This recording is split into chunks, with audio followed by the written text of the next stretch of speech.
Yeah, Brian's with us today from Inolect, and Brian, why don't you introduce yourself and tell everyone a little bit about your background and what you do at Inolect? Sure. So my name is Brian Burnham. I'm a business developer here at Inolect. Been here 14 years. I started as an engineer doing design and moved into a commercial role in business development. I support the Western United States, pretty much Texas up to Maine, and Ontario into the Maritimes in Canada. So anybody in that area, feel free to reach out. We're happy to support you. Inolect's power engineering, safety and reliability company. We do projects on the engineering side. We manufacture the inoRAC system we're going to talk about today and do the demonstration of.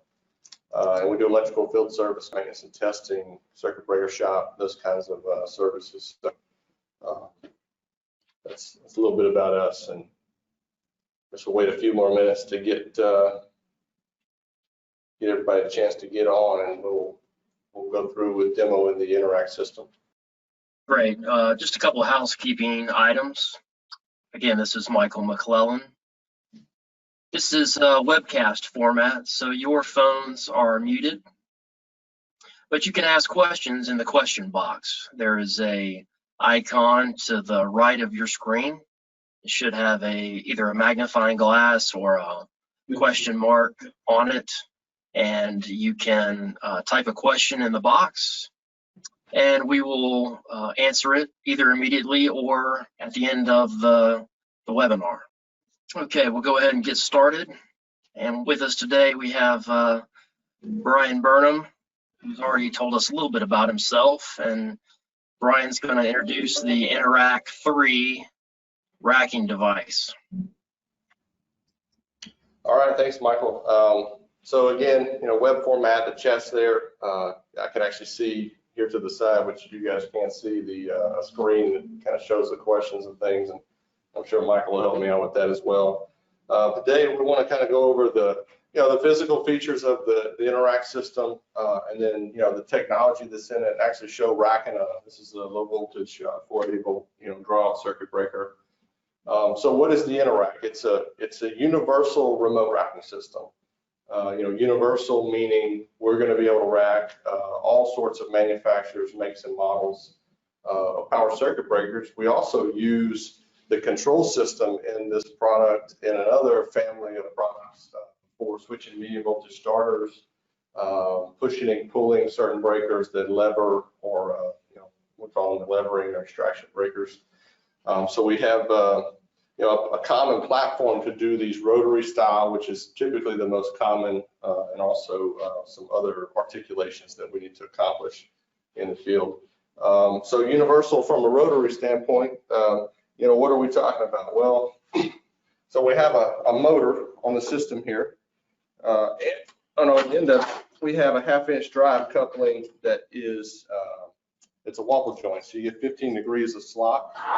So when you connect whatever tooling we provide, you have enough slop there so you don't have to be perfectly aligned, right? If it was a rigid connection and you had any misalignment in that shaft, you'd be shaking the racking unit, quite a bit. So pretty simple, right? We're going to supply, if you have GE, Siemens, Longeron, Federal Pioneer Pacific, ABB, ITE, pretty much name it. We're doing racking units, both ANSI and NEMA gear, along with IEC gear internationally in a couple places. So, there's chances are if you're cranking in and out right now with a speed wrench and a racking suit, we have a tooling and breaker connection solution, or we can design one to connect to that breaker and move it from, racked in to racked out for you. The inoRAC2 has a couple of unique physical features that really kind of set it apart.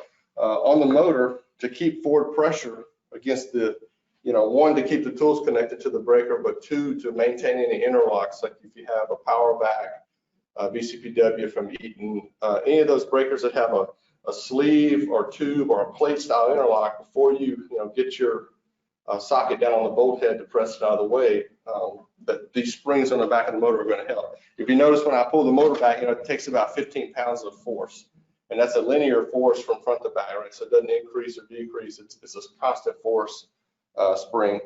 There's also a way that we do encoding.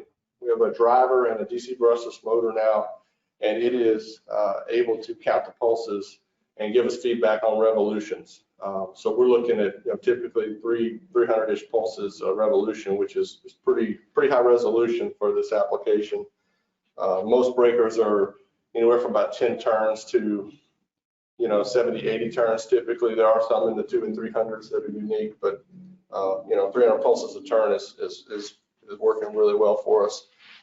And the product's been around, in some form or fashion for about 20 years. So it's, all that's kind of worked out. There's a modular carriage system that we do now. So this is the rotary motor carriage, which again drives rotary racking mechanisms. This carriage, if I pull the pins on the side and I take the carriage on, it'll actually, there's some shoulder type bolts to connect it. And I take these plugs out, I can put on the push and pull carriages, right, for the levering style breakers.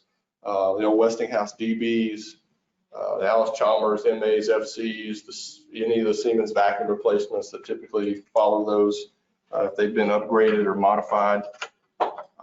So again, trying to be very universal, right? One platform to do, whatever you may have in the field, not having to possibly do two devices.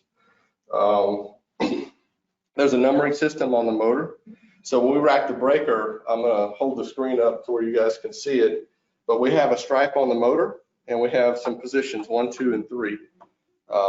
In this case, the breaker, you can see it's got a space between the bus bar here.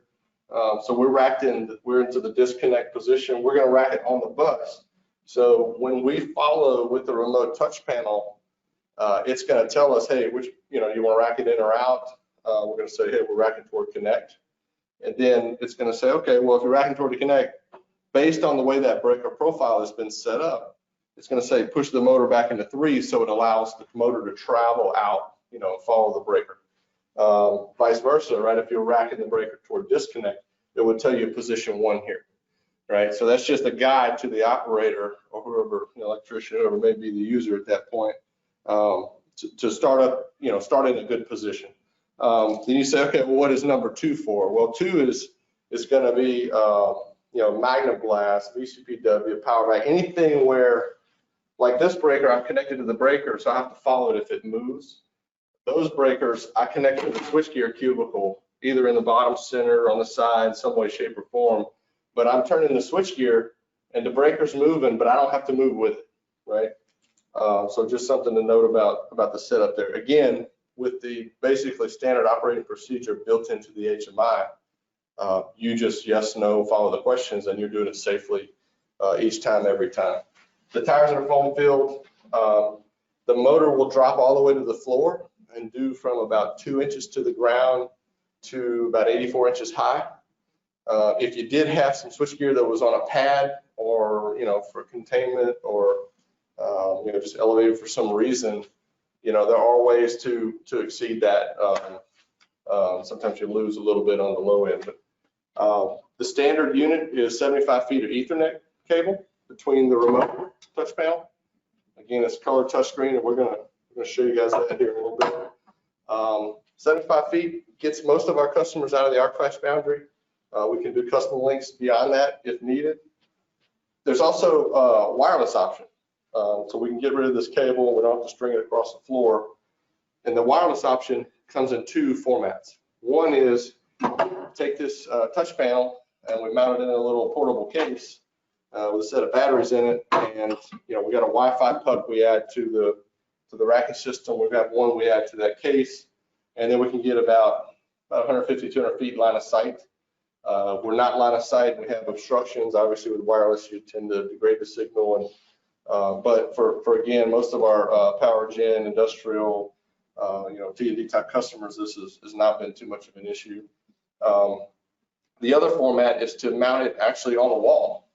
So if we're in a substation, I have a lineup of switchgear. and say it's a center block sub, whether it's in a power station or again, distribution sub. Well, I can take that, it's like a NEMA 4 enclosure. We put a video camera and the color touch panel to operate the unit, and we can mount it inside the sub if that distance is far enough from the gear, to be outside your arc flash boundary to be safe. That works. Or we can take it outside. We can punch holes through the wall, and from there we can, mount it outside. So that way, the location that you're standing when you operate the equipment is specified. Some of the managers we've been talking to and a couple of our large customers have come back and said, hey, we like the coordinate system, works great. Can we fix the location that our operators stand at? Some customers, they still do the Ethernet, but they'll tape a box on the floor, right, that's outside the boundary, and say, hey guys, go, when we're operating it, we need to stand over there. So lots of ways to skin that cat, so to speak. But again, wireless tethered Ethernet. There's a Pelican case that you can walk around with, and then there's a fixed mount operator station that we create to do it as well. From there, we have, kind of the internal components of the system. It is running basically an industrial automation system. So we have an HMI color touch panel for control. We've got a variable speed, it's a brushless DC motor with a driver. We have also a PLC, power supply, and everything's battery backed, right? So for some reason we lose receptacle power from our 110 volts from the wall, we're going to ride through, keep racking that breaker, and everything's going to turn out nicely. Michael, did we want to stop in the middle and do a poll question, or are we going to wait to the end, or how do you want to play that? Yeah, let's wait till the end. Okay, perfect. I'll just keep going then. So that's the setup. Again, 480 volt to 38 kV. Draw out power circuit breakers is a lot of the normal application. I'm going to try to get the screen here. Let me tilt this down a bit. All right, we can kind of see the text here. So, just off out of the gate here, we have a raise and lower option. So some of our customers will actually, you can kind of see me behind the panel here, they will mark the mass of the different heights of the breakers they have. If you have 4 high and low voltage, maybe you have 2 high medium voltage. That's kind of a quick user tip. But regardless, as I press raise and lower here, there's a motorized actuator that's going to raise and lower our motor carriers to get the height in line with the racking screw. The setup here is going to be password protected. It is a commissioned product, so when we provide a unit to a customer, we also price it in and have a technician come to site that's going to rack breakers and set up breaker profiles based on the turn count of the breaker. There's actually 3 torque settings that we look at, rack torque, run torque, and disconnect torque. So, the torque it takes to just carry the weight of the breaker, right, which is most of the racking process, the torque it takes to put the breaker on the bus, and then we've added this disconnect torque for when we're racking out to try and ease the forces we're using at the disconnect position as well. So what we would do here is, rack unit control, there's a rack breaker. By pressing the green button here, we're qualified and trained to operate circuit breakers in the facility. And then there's what we call a parent screen. And I've set it up today, Levine webinar, ITE, K-line, our little demo breaker here. And then we usually leave on this QC. So when we build a system, we're usually taking it to through our shop where we have 6, 7 breakers lined up, and we test run a few of them as part of the QC, right? So everything's working right. But we're going to do the webinar. So if you were in your facility, if you were a power station, you may say, hey, unit 2 cold handling, right? You have up to 5 buttons on the left here, 5 on the right. It gives you 10 locations. Sub 205, right? The nomenclature kind of changes per facility. It could be a data center, it could be anywhere there's switch gear. But basically it gives you a way to say, okay, I'm going to be in that room that I'm operating the equipment in. Now give me access to the breaker profiles that are only in that room, right? This helps narrow the selection choices for the user. And again, this is something that, if we program it a certain way during commissioning, 6 months later, you want to adjust it, hey, your password input away from making minor adjustments like that on your own. And we're happy to do, phone support as well. So we're selected breaker type. It's an ITDK line, 480 volt, 600 amp. You could have some other medium voltage breakers maybe in the same room, and you have other buttons here. Just to kind of describe some of the options. Okay, the first thing is I've selected this button, right? So if you have 5 buttons there and you misselected, we kind of want to say, okay, well, I'm on the 600, I'm not on the 1200 or 2000. So this is our first line of defense of kind of picking the wrong button. And then we apply accessories. So our 10-inch extension and our stainless little custom tool that we use for the K-line is this ACC 044. Both of those that are connected to the unit are engraved with those numbers. So there's no confusion about which tool goes to what breaker. Also, they usually live right outside of the unit with a cover over it for convenience. From there, we connect to the breaker. So, right now we're basically connected to the breaker. I can use the raise and lower here, but I'm pretty much vertically set, so we're in pretty good shape. I can also, for certain breakers, I can jog the motor. I can bump it clockwise, counterclockwise. Sometimes the tooling, the way you connect to a certain resistance is very simple, but some of them are more complex where you want to have the ability to bump the motor and let the tools, align themselves and kind of couple together. What do you want to do? Okay, so rack to disconnect, rack to connect. Right now we're racked out, so we're in the disconnect position. So we're going to toggle the switch to connect. And next, okay, check the motor position. Okay, again, our number's on the side of the motor.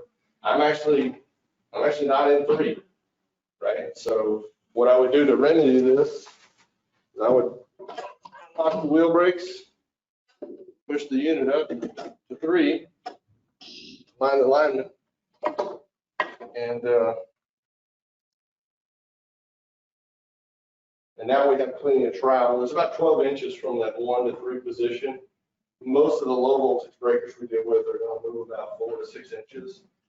So plenty of travel here for some K-line.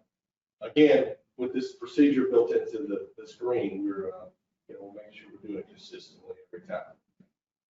There's a little safety checklist here at the end. Are the brakes set? Well, that's our hand brakes on the tires. I mentioned those, but there they are. Green handles. So yeah, we definitely want those set such that when we start racking a breaker, the unit doesn't move away from the breaker. The tools become uncovered, right? That'd be an issue. It's also kind of a contrasting element. There's some other products out there where wrap a bungee cord around it, and that's the means, right? The systems allow us to maybe roll across the floor, and if you got uneven flooring, that can cause some issues. So be aware of that. Our breaker contact's open, so we don't want to rack a closed breaker. That's a big safety concern when we're dealing with hydraulic equipment. There are interlocks in the gear. Sometimes those interlocks fail. I've had customers call me, say, hey, your safety checklist saved us today because we went to rack a breaker. We got all connected. The interlock should have tripped it, but it didn't because the interlock was mechanically had an issue. So we were about to press go right on the racking system and rack it. But when we saw this question and checked the flag, we saw we had a closed breaker. We knew we had an issue. So some of these questions seem maybe simplistic at times or maybe routine, right? Hey, we don't rack closed breaker. Most of us understand that, but always good to slow down, read them, think about them. Make sure we're doing our due diligence. Have all manual interlocks been operated? So this breaker, by virtue of connecting the racking tool, there's a access shutter that you just lift up out of the way as you press the trip button. So we're good there. If you have turnkey interlocks, If you have a lotto on a breaker, obviously you wouldn't want to be racking it, so maybe that would stop somebody. But again, anything that would jam the mechanism, not allow it to move freely, we need to satisfy that before we start turning the shaft. And all site safety policies have been followed. This is kind of a memory jogger. Our customers and their policies and procedures for racking breakers vary quite a bit. And so, just to the folks in the field using this, hey, did you get your permit? Did you call the control room? All those steps that may be in the process still need to be done. This is a tool to supplement, the existing safety, at the facility. It's not to supplant, anything that may be in place, right? So we'll be aware of that. And organizational location. So at this point, when I'm doing training with operators, all right, now we're going to rack the breaker. Before we say yes to this, let's physically move ourselves outside the arc flash boundary. So real key, don't answer it until you're actually in a safe location. Now, if you don't answer all these questions, you don't get to keep going, right? So anybody that racks the breaker had to satisfy all those answers. Now we get to the racking screen. The green button here, rack to connect, that's our what I call a go button. When we press that, we're going to, start moving the breaker from one position to another. There's an abort, like an e-stop. So if you were to, a lot of times I'm in a facility and maybe there's multiple doors into a substation, and we mark everything off, but here we are racking a 100-turn breaker in, we press go, and all of a sudden there's somebody walks into the area. Well, if I'm 2 turns in on 100 turns, I know I can shut that process down, clear the area, back the breaker back out at a known position and start again. So there is a way to stop the process. There's a turn count, right? 27.5 turns for this particular breaker. There's some torque setting or torque limit, and then the turn count is going to show on the progress arrow. And we're going to actually be able to look at a graph while we do this that shows us the torque response as the breaker is being racked in real time. So that's again kind of a very unique feature to the inoRAC. Many people have been racking breakers manually for years and years, right? It's kind of the standard method for a lot of old equipment. And this graphing feature and being able to see that torque response that you used to feel by hand is one of the key features that we have here. So I'll show you guys that. So rack to connect. So we're going to press go, and we're going to start racking the breaker.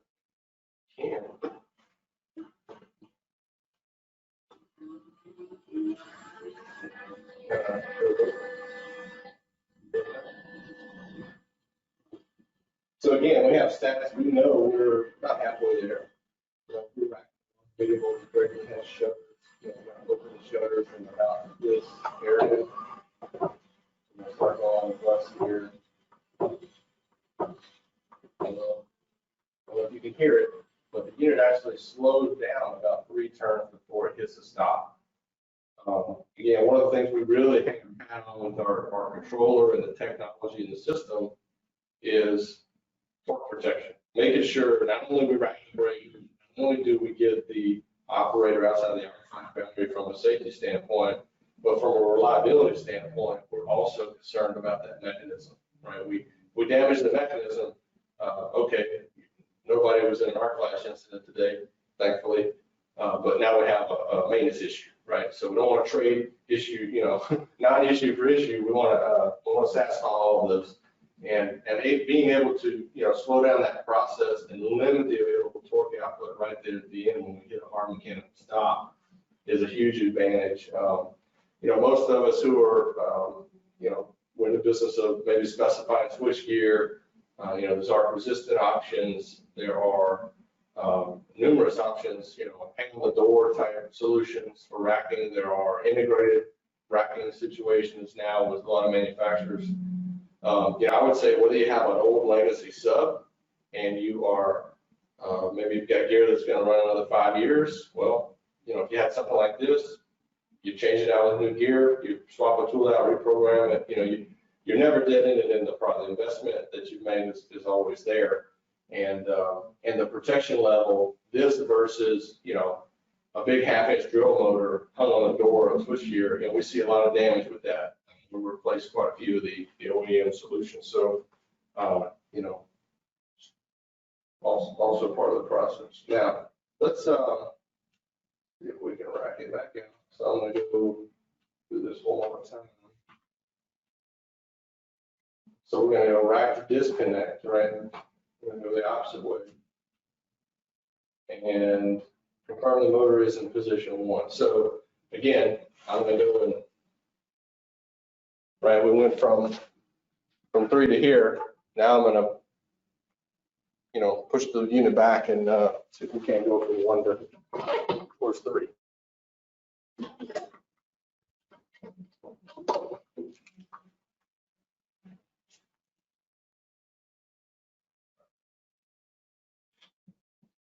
Without too much glare.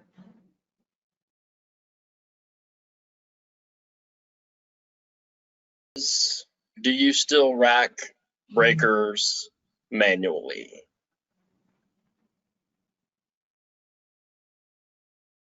Give you guys about 60 seconds to answer this one. We would love to know. Yeah, we've done this question before, and I don't know, I would say about 50-50. It was pretty good mix of answers.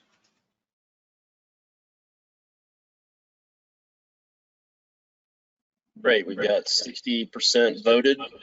So let's just leave that up there another 20 seconds. Okay, thank you so much.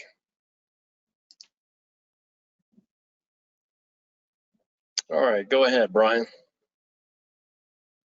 Well, that was, do you have any questions that came in, Michael? And that's pretty much wrapped up the demo. We racked it in, we racked it out, showed you guys the screens, the physical features, talked a little bit about the automation, you know, the torque settings. Yeah, there is a question. What changed between the inoRAC2 and inoRAC3? That's a good question. So the modularity I mentioned about the carriage here, you know, the inoRAC2 had basically a fixed mount, like this aluminum chassis, and this was all one piece, right? There was no ability to pull the pins, take a rotary motor off, put on a linear actuator, push and pull the breaker. There's also a different road. So this device is about 40 inches deep. If we take this motor and turn it 90 degrees, now we're about 25 inches wide. So there's 2 rotary carriages. The standard one, the straight carriage, is the one we're selling, you know, 95 out of 100 orders. And then, you know, every once in a while we get into a real tight aisle space. There is that option to do a carriage that's rotated so we can get into a tighter aisle. And then the actuator. That's the main difference in the inoRAC3. The other is we went from a 3-phase variable frequency drive to a driver and a brushless DC system. And it's given us, you know, a little quicker torque response. You know, one of the things that I mentioned earlier was a lot of value, a lot of focus, a lot of investment on Inolect into, you know, what's the best technology to make sure not only we're getting people out of the arc flash boundary, but we're protecting that mechanism.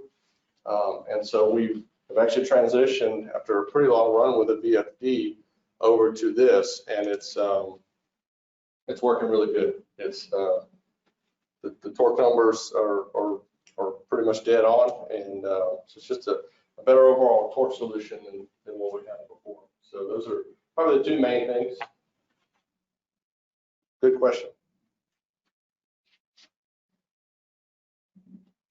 Great. Here's another question. Do you have a solution for medium voltage primary load break switches? Not at this time. You know, we have a pretty long R&D list, and I've been in some internal conversations and meetings where we talk about load break switches and some of those things. We just haven't got it out into a production model or a prototype yet. So, you know, I would encourage you, if you have a specific switch, you know, send it into the Levine, whoever your outside sales guy is, your contact there, or send it to myself.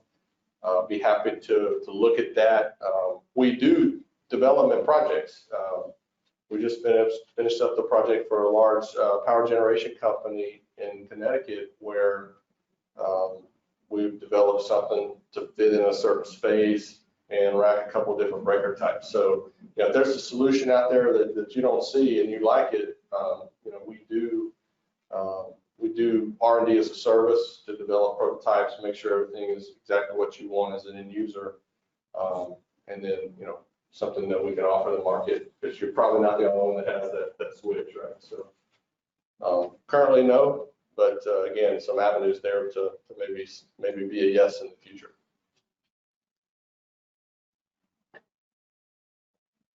Okay, the next question that came in is, do you have a solution for the old GE MagnaBlast switchgear? Yes, and if you go to Inolect.com and under products, either inoRAC or I think it's an inoRAC bottom says videos. I just did a webinar 2 or 3 weeks ago, I think.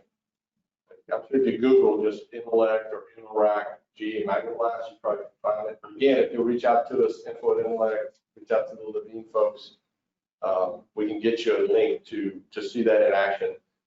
People ask that, it's a more complex connection than the simple, basically like socket that I have here. There is an old motor that clipped in, as you probably are aware.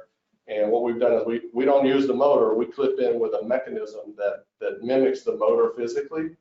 It's got a hook at the top where when you pull the lever down, right, it holds it captive. And then we drive that mechanism to drive the racking screw. So that's the kind of way we handle the MagnaBlast. And again, we have, I think, 2, maybe 3 videos on this on the web. So, and if you'd like to see it in a situation like this one-on-one, you have more questions, we'd be happy to set up an individual webinar or WebEx type meeting with anybody. So happy to do that as well. Fantastic. We have a request from the audience. Could you go ahead and disconnect the modular motor carriage so we can see how that functions and then replace it? Sure. So if I just waited, again, I've got spring tension here. I just pull the pins on each side, connection cables. There it is. So it's got just a mounting system, kind of like some shoulder bolts that are through mounted.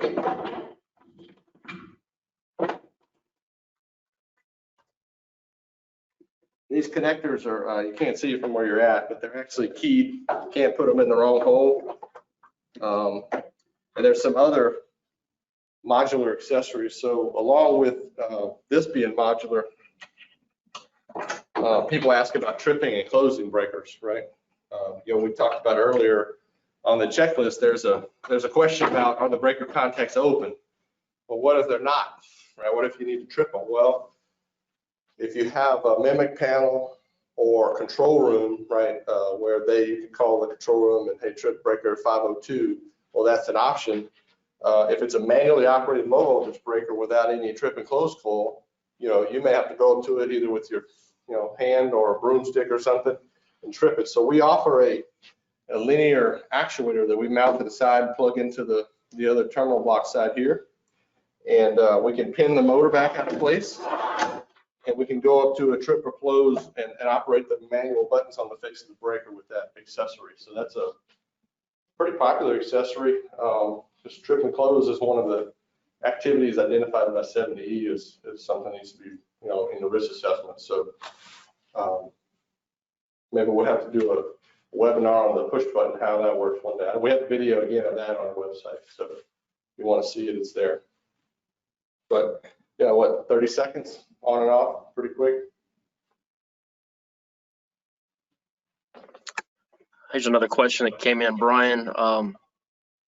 What if we lose control power? Control power. Is there an option for a battery operated unit? So yeah, so I think control power is just power in this case, right? So right now I've got it plugged in, through a just extension cord into the side of the unit. If we run, I don't know how charged this particular system is, but if we, if we pull the power out, we should be able to, again, I think I mentioned this earlier, we've got it designed such that we can operate, through a racking operation. So it is battery backed. How many operations could you rack a breaker with it? Kind of varies. Those big G Magna Blasts, the big vertical lift, high torque breakers, high turn count, very different power draw than racking something like this that may be 20 turns, and I think we saw about 6.5 foot-pounds was the max torque value there. So yeah, it is battery backed. It's not, if you lose control power from the wall or AC power, then your control power is going to stay up with those batteries.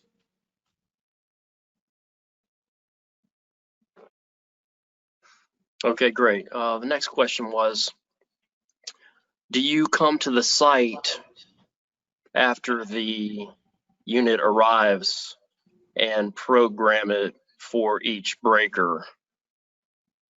No, we do come to the site.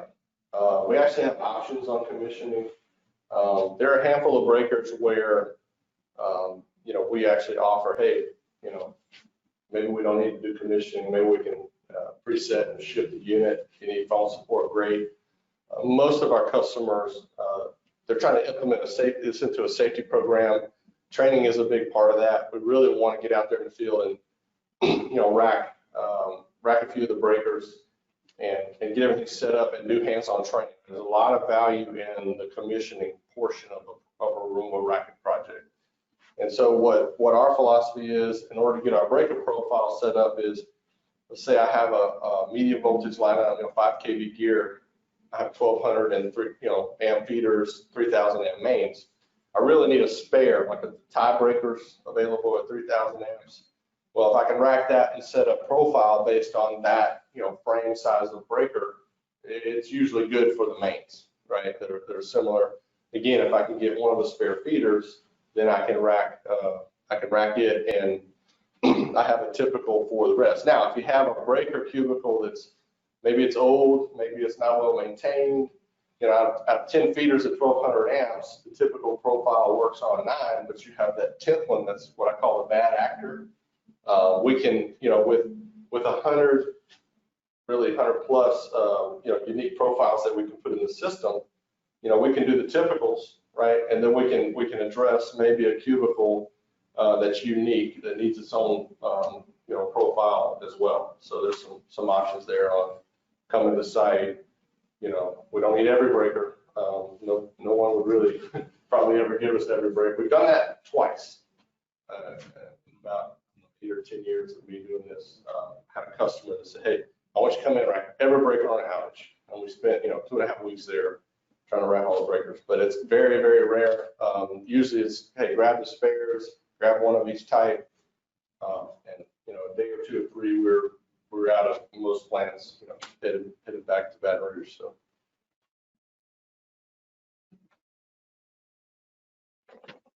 Great. Let's see, the next question that came in is, do you have a unit that's local that you could come by and demonstrate on my switchgear? Local to where? But yeah, we have manufacturers reps all throughout the country. We're here in Baton Rouge. Prior to the COVID situation that we're all facing today, we jump on a plane, ship a unit up. We are doing a lot more of the WebEx and webinar and virtual meeting type presentations. So, I would encourage you for probably all of our safety and trying to not spread the coronavirus. We've been focused on doing that, trying to do it in a responsible way. If you would like to see a demo, if we knew where you were, we probably could set something up as well. And just have a little more paperwork to get through to make sure everybody's protected. But but yeah, absolutely. We love to come out and show it and show the value of the system.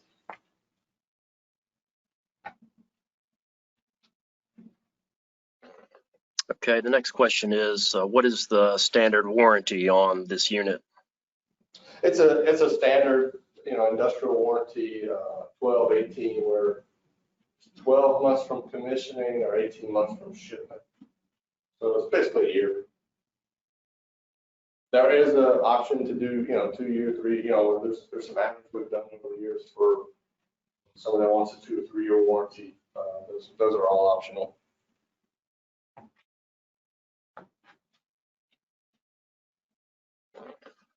Okay, the other question, this is the final question that came in, is does Inolect provide any other value add services such as arc flash studies, etc.? Yeah, absolutely. At the beginning we talked about, we're a power engineering firm. We do, with about 6 professional electrical engineers on staff, and a lot of that is focused on protective relay projects, arc flash mitigation. If you're doing a relaying upgrade, going from say electromechanicals or maybe some older microprocessor or solid state relays that are just end of life, we do a great job at looking at those systems and trying to figure out, okay, how do we balance arc flash, safety and reliability, arc flash versus the impact of a fault that may happen on a bus, right? What's the clean and repair, replace time, to get that back up and running, and how is that impacted by the protection systems that are in place? So absolutely, from repairing circuit breakers, field maintenance and testing, to the engineering side, consulting, switchgear apparatus, power system design. For the last couple of years, we've re-electrified, 480 volt and up entire facilities here locally. So absolutely, we do lots and lots of value-added things. Okay, another question came in while you were talking. Do the tires need to be inflated and checked for pressure regularly? No, they are filled with foam. So we tried to, kind of a funny story, but I think some of the first units that the inventor of this product developed, they were pneumatic. And I think after spending 2 weeks at a nuclear facility where he put some of his units in, he had got it back home here in Louisiana, and they called and said, hey, we have flat tires. They had a flat back up to change a flat on a racking unit. So kind of a funny story. After that, he changed the design to be, run flats where we don't have to deal with any issues with tires anymore. So I've personally never seen an issue with a tire, and don't expect one. They don't have air in it.